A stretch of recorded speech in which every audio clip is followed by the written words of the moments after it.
Break के बाद आप सभी का एक बार फिर से स्वागत है। सीधे रुक करेंगे इस वक्त की खबरों का। मध्य प्रदेश में होने वाले विधानसभा चुनाव बेहद दिलचस्प होने जा रहे हैं। बीजेपी और कांग्रेस ने अपनी सियासी तैयारियों को और ज्यादा मजबूत करने की कोशिश शुरू कर दी है।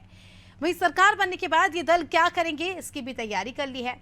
कांग्रेस जहां बीजेपी के कार्यकाल की योजनाओं पर जांच बैठाने की बात करी है, तो बीजेपी साफ कह रही है कि हम बदले की राजनीति नहीं करते, हम विकास की राजनीति करते हैं। ये रिपोर्ट देखिए।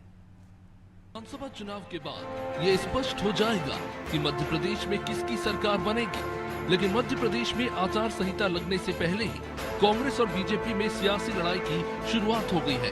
कांग्रेस प्रवक्ता अभिनव बारोलिया का कहना है कि अगर कांग्रेस की सरकार बनती है तो बीजेपी शासन की योजनाओं की जांच कराई जाएगी और जो भी भ्रष्टाचारी होगा उसे सलाखों के पीछे पहुंचाया जाएगा।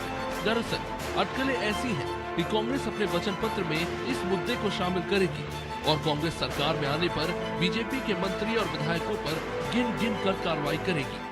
देखिए, कांग्रेस की सरकार बनते से ही 18 साल की एक भ्रष्ट 50% कमीशन और घोटाले की जो सरकार रही है और इसमें तमाम मंत्री विधायक जो शामिल रहे उन पर सख्त से सख्त कार्रवाई होगी। आप देखेंगे जेल की सलाखों के पीछे जाएंगे, क्योंकि भ्रष्टाचार चरम पर किया है, बड़े बड़े घोटाले किए हैं, भगवान को भी नहीं छोड़ा है। इस पार्टी और इसके नेताओं ने, इनके शासन ने महाकाल के नाम पर भी घोटाला किया है। तो सड़कें, डैम, आप देखेंगे तमाम विभागों में घोटाले, पोषण, ये तमाम बड़े बड़े जो घोटाले हैं इनकी त्वरित जांच होगी और जितने भी घोटालेबाज हैं वो जेल जाएंगे।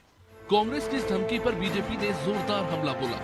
बीजेपी कह रही है कि 2024 से कांग्रेस के 15 महीने के कार्यकाल के घोटालों पर कार्रवाई होगी, जांचों में तेजी आएगी और गड़बड़ी करने वाले जेल जाएंगे। वह बीजेपी तो ये भी कह रही है कि वो बदले की राजनीति नहीं, विकास की राजनीति करती है।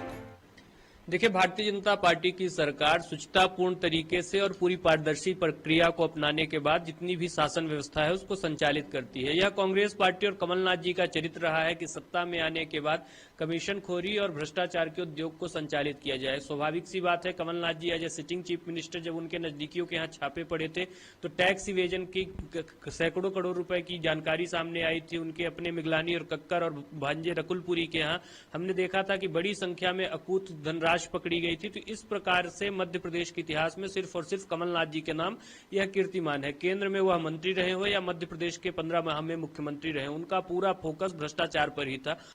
चुनावी समर में बीजेपी और कांग्रेस एक दूसरे की जांच करवाने का दम भर रहे हैं, लेकिन विधानसभा चुनाव के परिणाम ही बताएंगे कि कांग्रेस के लोग जेल जाएंगे या फिर बीजेपी के। लेकिन अगर भ्रष्टाचारी जेल के पीछे जाते हैं तो ये अच्छी बात होगी। अनाज टीवी के लिए वैभव गुप्ता की